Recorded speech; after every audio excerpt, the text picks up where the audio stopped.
Yacht A, my relatives. Hello, this is Mark Charles, and it is Sunday evening, April 23rd, and I'm sitting here with what is my second cup, but actually, it's no longer a cup of coffee since it's so late in the evening. This is a cup of sparkling lime water. So, anyway, but it's my second cup tonight, so as I'm sipping on this, I wanted to invite you to join me for a conversation I'm going to have tonight with Robert Miller.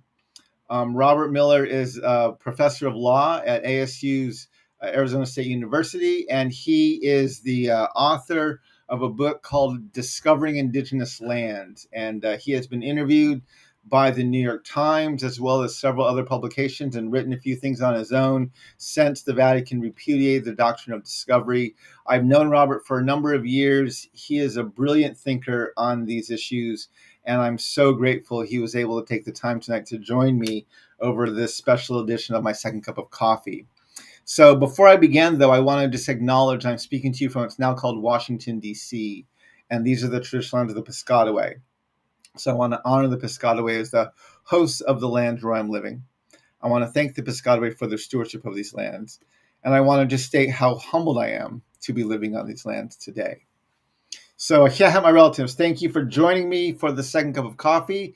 And now let me bring on Robert Miller and we can begin our conversation. Robert, I know you're flying across the country and you're doing some speaking this week, but thank you for taking time to join me to talk about the Vatican's repudiation of the Doctrine of Discovery. Thank you for inviting me, Mark. It's a pleasure to be on. I'm having my second cup of water while you're drinking coffee. Yeah, got to be careful this evening. Actually, this is water as well. So I call it a second cup of coffee, but I had to not drink coffee this evening, so I'm not up all night. But exactly. I'm so grateful you could join me. There's so many things that we could jump in and begin talking about right away, even just as we were prepping for Barry to come on. There were so many things that came up, but I think I just want to ask you, there's been talk, obviously, after the Truth and Reconciliation Commission in Canada, there was a call for the Vatican to repudiate the Doctrine of Discovery. There have been many Native activists and scholars and authors working with the Vatican to try and get them to this point. I know Stephen Newcomb has done a lot and others have done things like that. But when it came out on March 30, right, this was the Pope was in the hospital, which was the biggest Catholic news of that day. And other things were going on with Donald Trump right around that time period. I mean, this story was buried in a lot of places. And I was actually off on a day kind of doing a writing retreat to get some writing done on my book. And someone texted me and said, "Hey, did you see what happened with the Vatican today?" And I had to change the whole plan for my day. So I don't know if anyone was really expecting this to come when it came. But how did you find out about it? And what was your initial reaction when you found out that this statement came out? Well, when the Pope was in Canada in July of 22, I think a lot of Native people expected some sort of statement from the Pope at that time.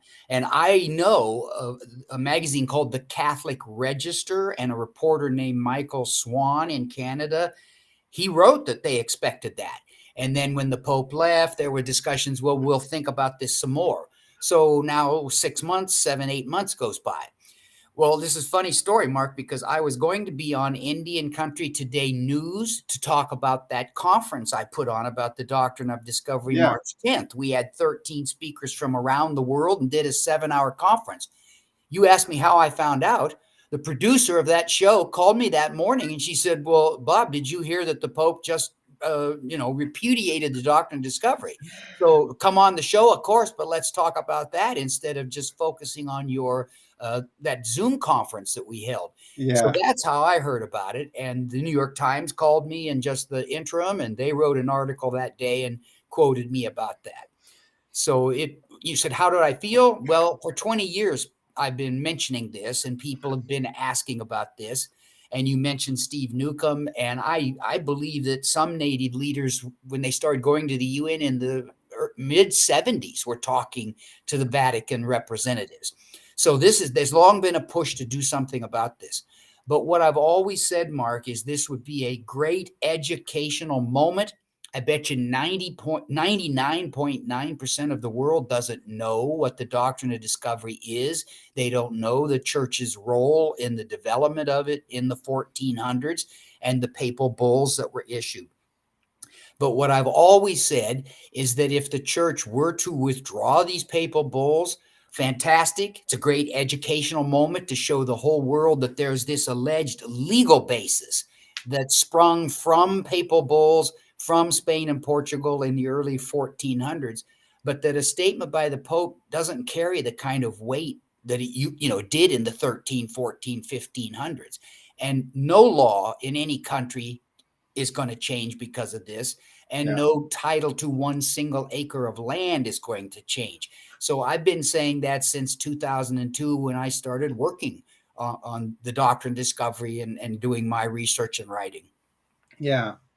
Yeah, I am with you. Like I said, I got a text that morning, and the first thing I did was I'm like, I didn't even know what to believe, right? I get a lot of texts and messages from people like, "Hey, did you hear this?" And usually they're from kind of the fringes, and I have to verify the sources. And I found it on a major national website, and so I'm like, okay. And then I actually looked for the statement of repudiation. It took me a few minutes to find that. I finally pulled that up on one of the Vatican's websites.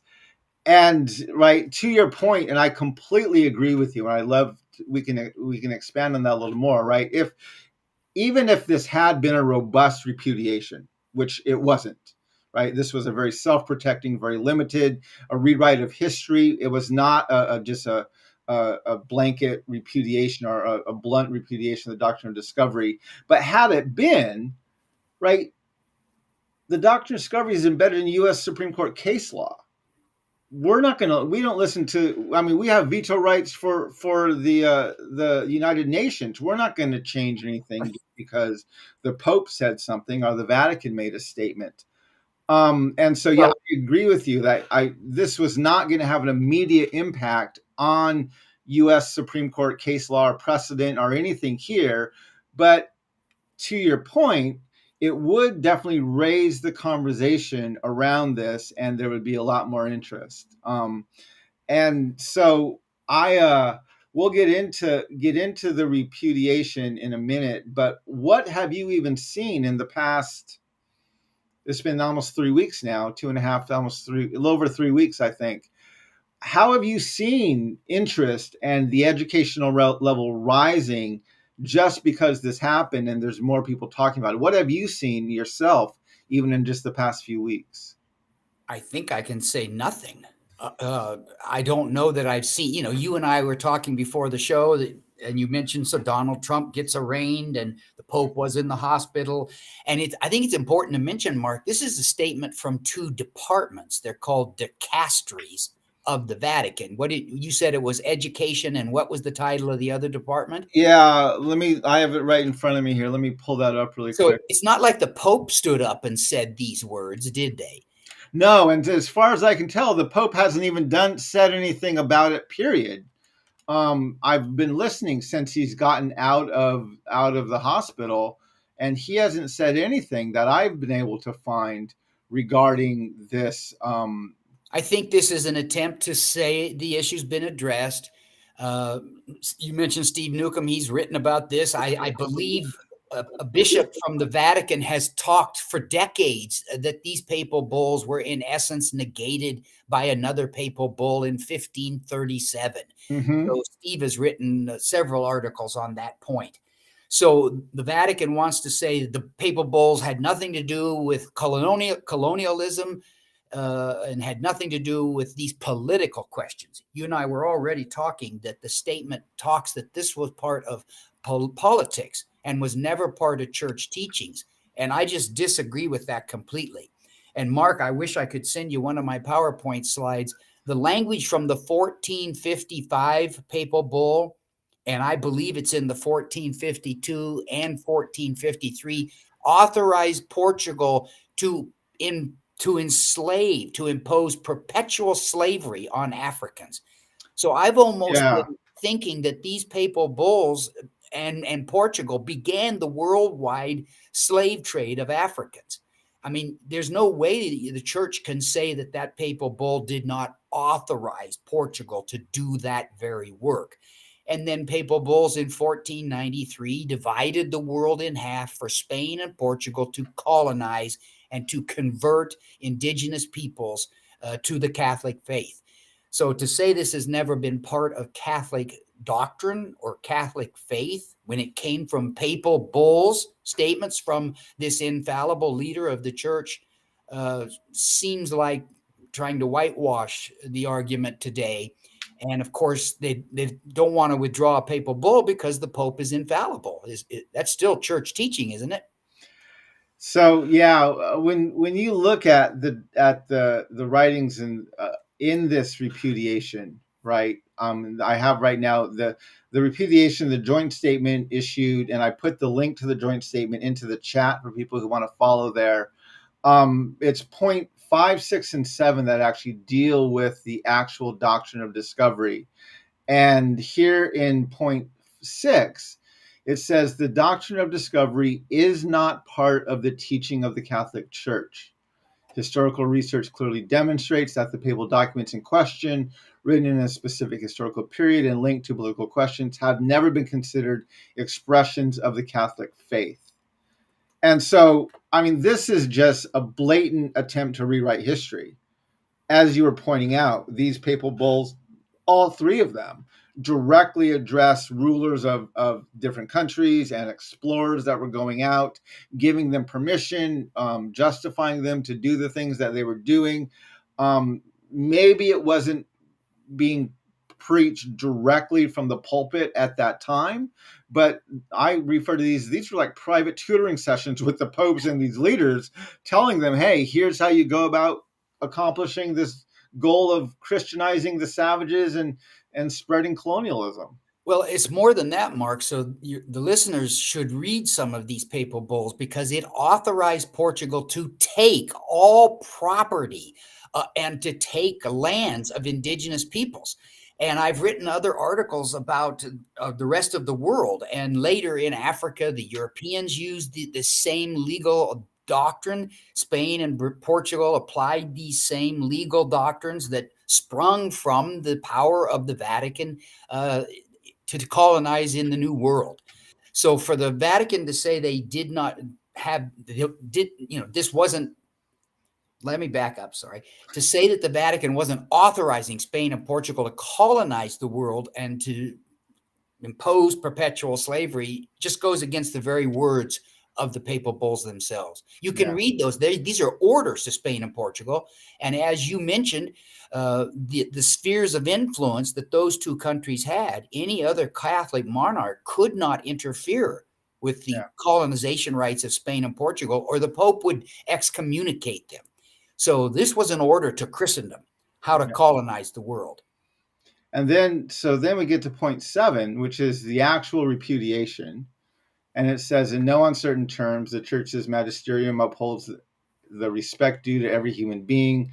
The Catholic Church therefore repudiates those concepts that fail to recognize the inherent human rights of indigenous peoples, including what has become known as the legal and political doctrine of discovery. Now, the challenge I see with this statement is basically what it's saying is there never was a theological or religious doctrine of discovery, right? In point 6, they basically say that these things were co-opted by governmental and colonial powers. And so they say there was no theological or spiritual or religious doctrine of discovery. And so what they repudiate is the legal and political doctrine of discovery. I love the point you emphasized there. They say it was a legal and political doctrine, not that it was some sort of church doctrine or literary. Why did Spain and Portugal turn to the Pope, Mark? Because the Pope had that kind of political power in those days and could excommunicate world governmental leaders. And so when Portugal and Spain were fighting over the Canary Islands, they turned to Portugal, or they turned to the Vatican, excuse me. And in 1436, now Pope Eugenius II issued really the first papal bull for empire when he granted the Canary Islands to Portugal and excluded Spain. So to say that this was only a legal and political thing is, it's clever PR is what it is. Yeah, yeah. I'm very glad you are able to highlight some of these points. I know you study these things very in depth. I want to just highlight the book that one of the books you've written, which is Discovering Indigenous Lands. And I know you have written several other books, and you've put in a lot of other articles out there. You have a long list of scholarship that you've done on these topics. But Well, let me point out show that again, would you, Mark? Mhm. I want to point out who my co-authors are. So we are all indigenous people. Me from the United States. Jacinta Ruru is Maori. She's a professor at the Otago University in New Zealand. Larissa Barrett is an Aboriginal woman, very well known in Australia. And Tracy Barrett is an Aboriginal woman and lives in Canada. So we compared, since we're all the primary English colonies, we compared how England and then our own countries applied the doctrine of discovery. Very similar. I mean, it was a legal principle and it was applied in a very similar fashion in all of our four countries. Yeah, and I shared one of your articles that you wrote on your blog. I put that into the chat a few minutes ago, and I know you had another one that was published by ASU, and I'm going to put that one into the chat now too. Are there any points you want to bring out of either of those two documents that you published after the Vatican did this? Well, both of those kind of say what you and I've just been talking about. The accusation in this papal statement, the Vatican statement, that certain scholars have concluded that the doctrine of discovery came from the papal bulls. Well, anyone that reads those papal bulls understand, and then maybe reads Johnson v. McIntosh too, will see how the United States Supreme Court looked to Europe, looked to what the Vatican had done in defining what the doctrine of discovery was and adopting it as United States law in 1823. Yeah. So it's interesting that this year is the 200-year anniversary of Johnson v. McIntosh. And literally, the Vatican statement is slightly referring to Johnson and its very influential effect around the world. You may Yeah. not know this, Mark, but Johnson v. McIntosh, a United States Supreme Court case, has been cited by Canadian courts about 70 times, by Really? Australian courts about 50 times, and by New Zealand courts about 30 times. In fact, the highest court in New Zealand cited Johnson v. McIntosh in 1847. So 24 years after the Supreme Court adopts this international law of colonization for the United States, the highest court in New Zealand is relying on Johnson v. McIntosh. Yeah. I just also shared the New York Times article that you were interviewed for and that you were quoted in. And I think going back to an earlier point, I think this is one of the things that while I was very disappointed in the Vatican's joint statement, and the way it tried to rewrite history and the way it attempted to, uh, I think it was just trying to protect itself from legal liability in the way it worded things and put stuff out there.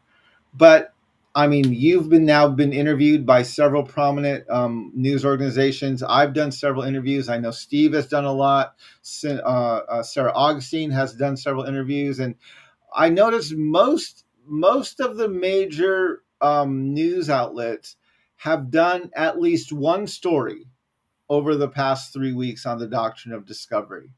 And they didn't go too in depth, but and as I would look at search terms and even watch my own videos and things I have up there that have the doctrine of discovery listed in them, there's been a rise in people searching for the doctrine of discovery, or are looking at those videos and trying to understand what it is more. So there's been a slight uptick, but as far as being a part of the national dialogue, it still was buried under all of these other things that was going on right Yes. around that time.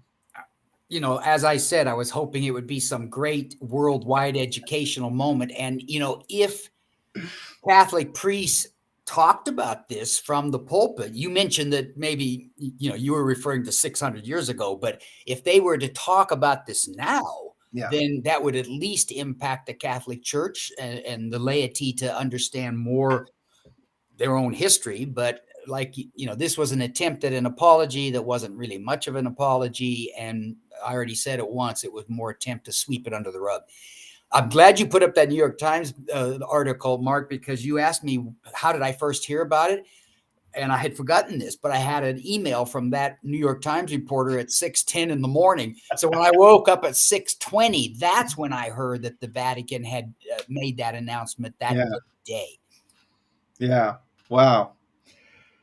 So here's a question for you. I'd love to hear your response to this, Robert, because I know you've done a lot of writing and thinking, and if Pope Francis had called you, right, after he left Canada, had become educated on the Doctrine of Discovery, saw its implications, knew what was going on, had the Vatican called you and said, Robert, we want your honest opinion.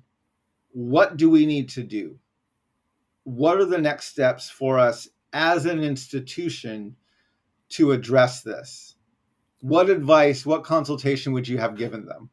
Well, I mentioned this already, that I think a teaching of the church is that popes are infallible. So they're almost in a position, Mark, where they can't say that those bulls from the 1450s and the 1490s created something as horrific as colonization around the world.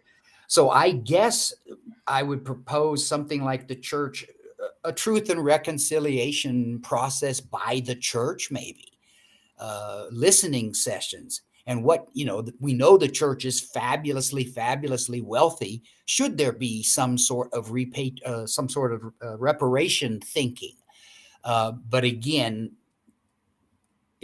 what would the church really think of that? What would they do? They can't say the Pope was infallible. So as you already put up those points, they blame certain scholars for tying the papal bulls to the international doctrine of discovery.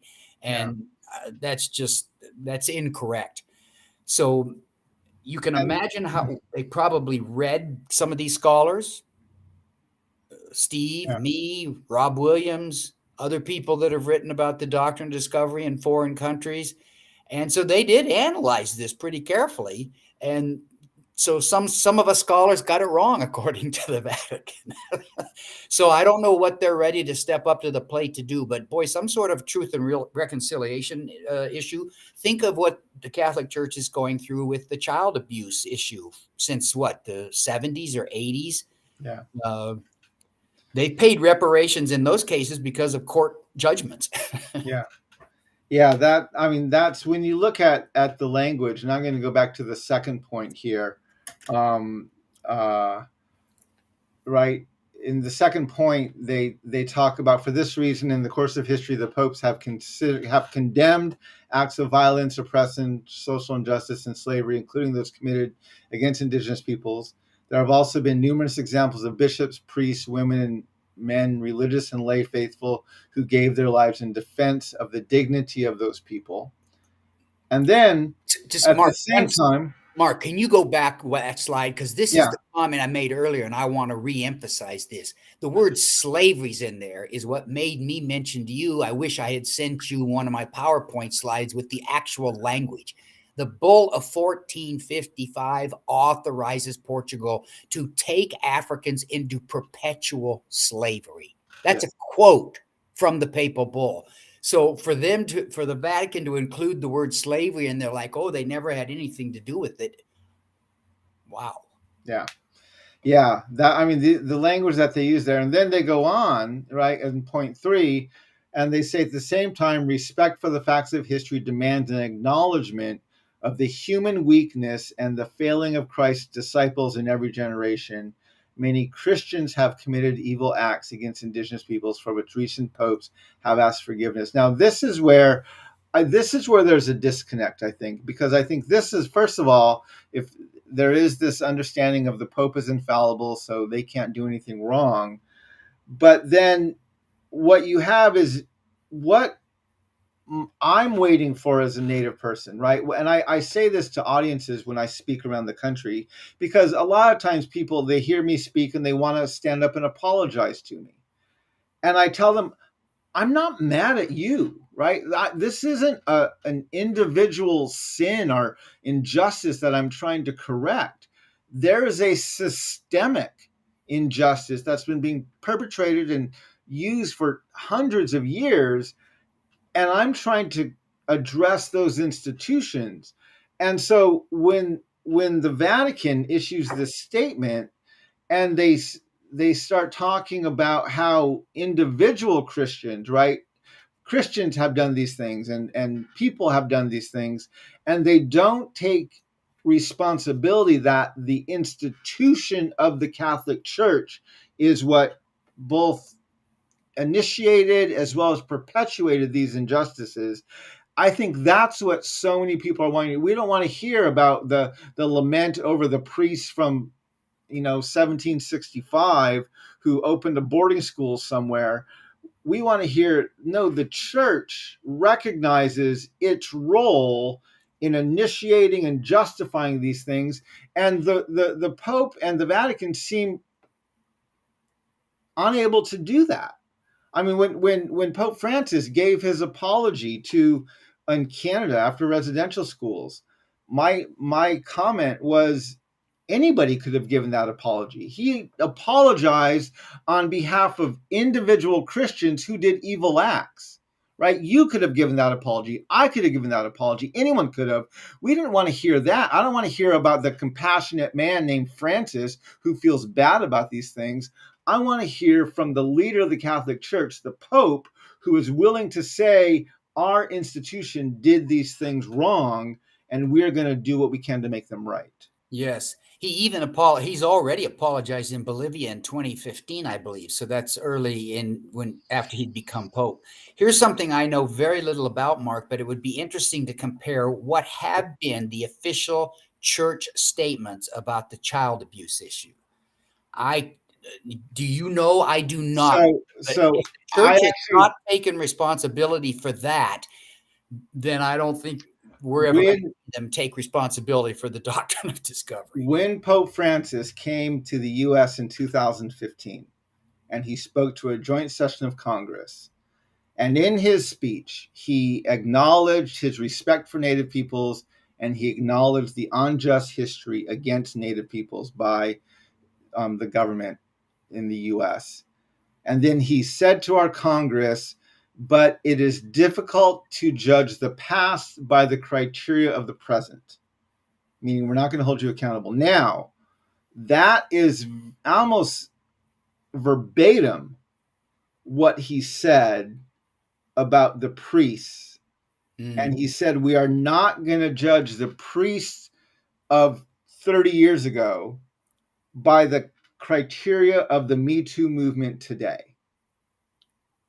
My mouth's going to gape open because the sexual abuse of children's always been illegal.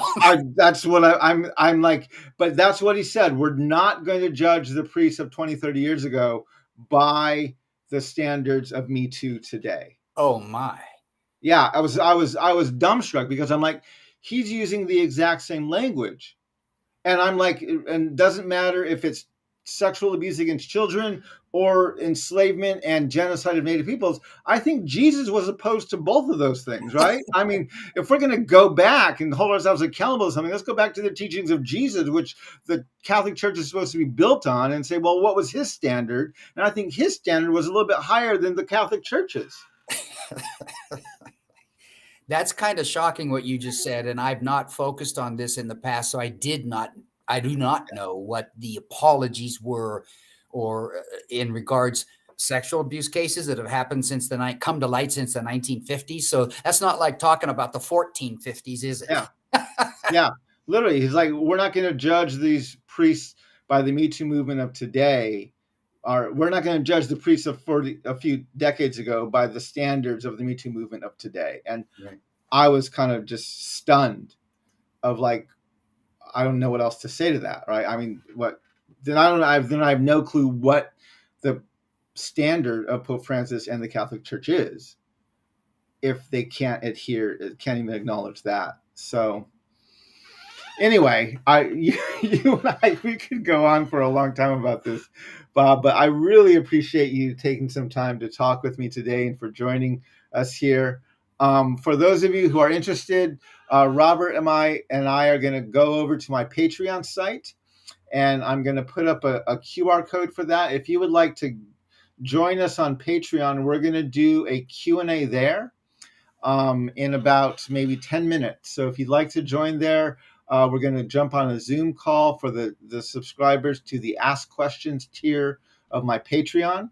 And you can join us there for a discussion and ask questions directly of myself or of Professor Robert Miller. And so there's the link right there. I'll also put a short link into, well, that link should go into the chat then is there as well as it's there too.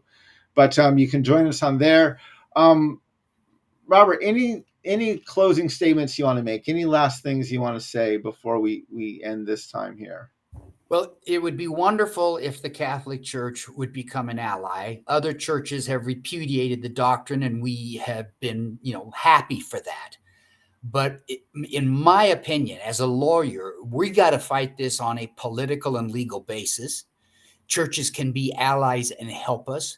But if we want the Supreme Court to do something about Johnson v. McIntosh, if we want the U.S. Congress to pass laws that assist Native nations to govern themselves more, the U.S. has been for 50-some years now on a pretty good path of Indian self-determination. So those are the places where we have to look for law to change, and maybe for land titles to change, maybe for money. So talking to the church is wonderful if they will be an ally for us. But what I said at the start, even if the Pope had said something that you and I loved and we gave a standing ovation about, no title to land changes tomorrow, and no sovereign powers of tribes are increased or newly recognized. Yeah. So I think it's up to us to fight in the political. So it's funny, I'm back to what he said. I'm into the political and legal arena. That's where we fight today. So with you here, I actually want to bring this up. This will be a good thing for me to bring up right here. So one thing I've noticed, right, when we talk about here in this repudiation, the Catholic Church basically goes out of its way to say there never was a theological or religious doctrine of discovery. And so we can't repudiate that because it never existed. It was never part of our teaching. But then they say we do repudiate the legal and political doctrine of discovery. Now, as I've dealt with churches, right, and I tell the story in my book. I was at Standing Rock about a week after they had this gathering around the sacred fire at Standing Rock, where different members of denominations, leaders even, read their denomination statements of repudiation. And I was talking with the guy who helped organize it. This is about a week later.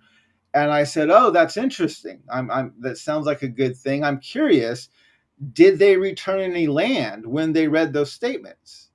And he said, "No." I said, "Well, this probably came together quickly. That might have took a while to organize."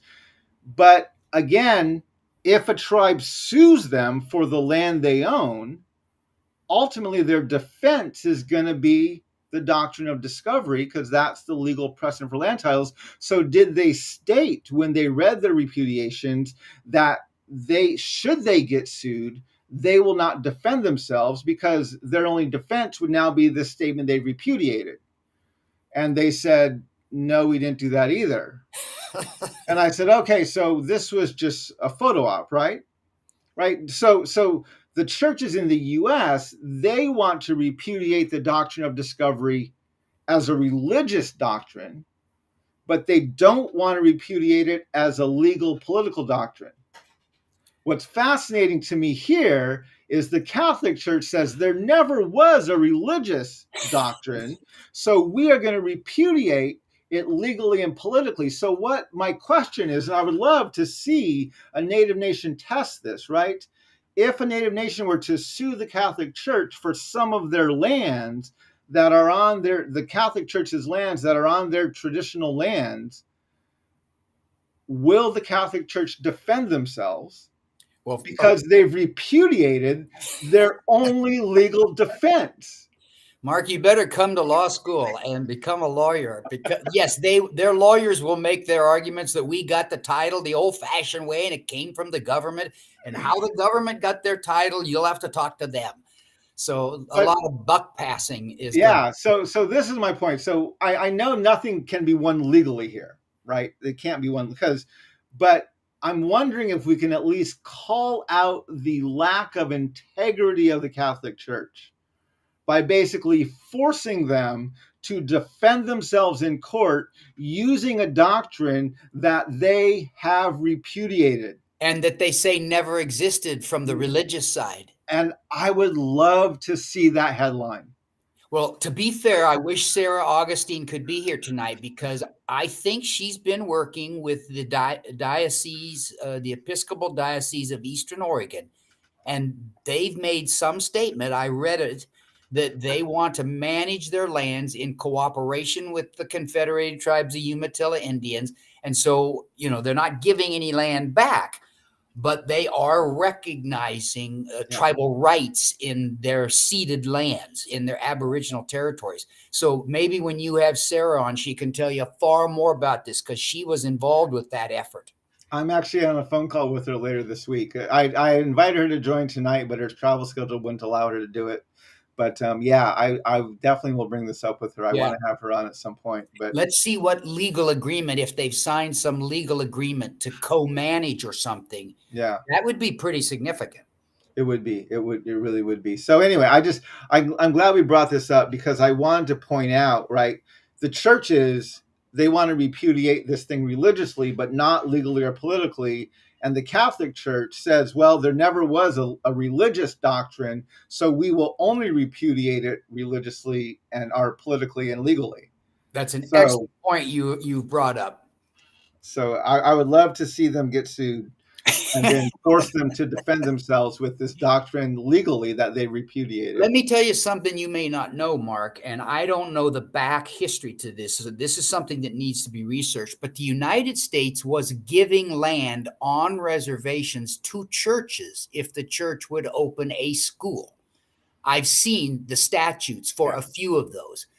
I have no idea if the church paid any money, and I have no idea if the United States paid the tribe money for that piece of land. So I did quite a bit of work for the Northern Cheyenne tribe. There's one of these, I started to say Catholic. I don't know if it's Catholic, but there's a Christian school there. And I wonder if the tribe's ever been compensated for that gift of land on their reservation. So there'd be a pretty good lawsuit. I have a friend in the Methodist Church. He's a native pastor in the Methodist Church, and a lot of their churches are closing, and they're actually are looking at, can we give this land back to the tribes that where the land exists? So I know there is a movement. I mean, the whole land back movement, right, that's part of what it is. But yeah, there's a lot of and I hate to burst people's bubble, right? But because the land back movement is something that is a positive step. But I point out to people, even if you give land back, because of the way tribal lands work, right, we're still not sovereign over them. They still go into trust lands, which are managed by the U.S. government. And so it doesn't address the underlying injustice, which is Native nations are not sovereign over their own lands. Even the land back movement just puts it back into our trust. Well, let me comment on that, Mark. That's a tribal decision whether to ask the United States to take any land it gets back into trust. A tribe can take, if one of these churches want to give back land that's owned in fee simple absolute by the church, that's the normal form of land ownership here in the United States and England. Fee simple absolute.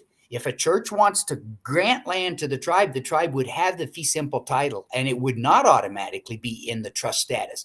But let me just add one more thing. There's two Supreme Court decisions from 1992 and 1998 that if a tribal government holds land in fee simple absolute title, the state can tax the tribe every year, just like you and I pay real estate taxes. So those two Supreme Court decisions are very discouraging that allows one government to tax another. That's the violation of tribal sovereignty. So what do tribes do? Well, they ask the United States to take the land into trust so the states can't tax.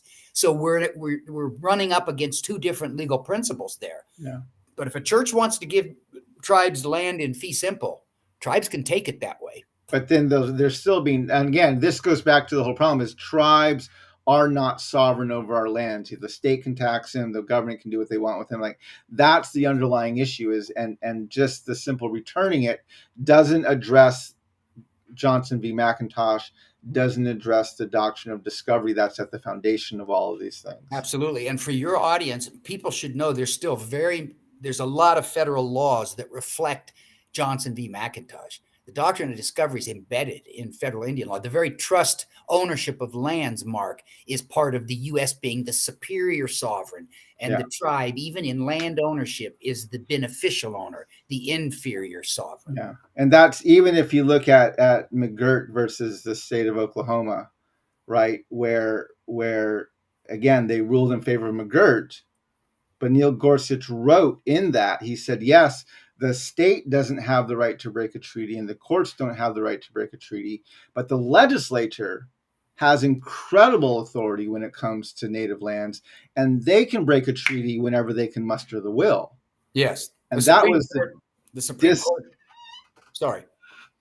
That was the disheartening thing to me about mcgirt is while it said, yes, for this case, these lands are still reservation lands, but it said basically whenever it wants, the Congress can break these treaties and there's nothing anyone, including the courts, can do about it. Yes, the Supreme Court decided what are called the Chinese exclusion cases in the mid-1880s and then applied that to Indian treaties in the Lone Wolf case in 1903. What you just said, Congress can abrogate any Indian treaty at any time. But, Mark, the Fifth Amendment would at least require the United States to pay the value of property rights that it takes. So if it takes tribes' treaty lands or from the Pacific Northwest off reservation fishing rights, those can be quantified with an economic value. So the United States cannot just take those treaty rights, which are property rights, without paying Fifth Amendment damages. But you're exactly right, and Gorsuch does say that in mcgirt, that Congress could erase these reservation borders anytime it wanted to. Yeah. That's frightening. Anyway, Robert, I appreciate you joining me here. I hope the rest of you, if you can join us in a few minutes on my Patreon site for a follow-up Q&A regarding this. We'll be on there in about 5 minutes, and we'll do that for about 20 to 30 minutes. We'll be on my Patreon site. But my relatives, thank you so much for joining me. Robert, thank you for joining and for adding your expertise into this discussion. Thank you for all the work you're doing to educate on the Doctrine of Discovery, as well as to respond to this latest thing going on with the Vatican. I have deep respect for you, and I'm grateful for your leadership and the work that you do and the modeling you do for myself and many other younger Native leaders who are trying to bring these things to the forefront. Thank you for those kind comments and for having me on the show. My relatives, walk in beauty, and may we all learn how to walk in beauty together. And Hakonet.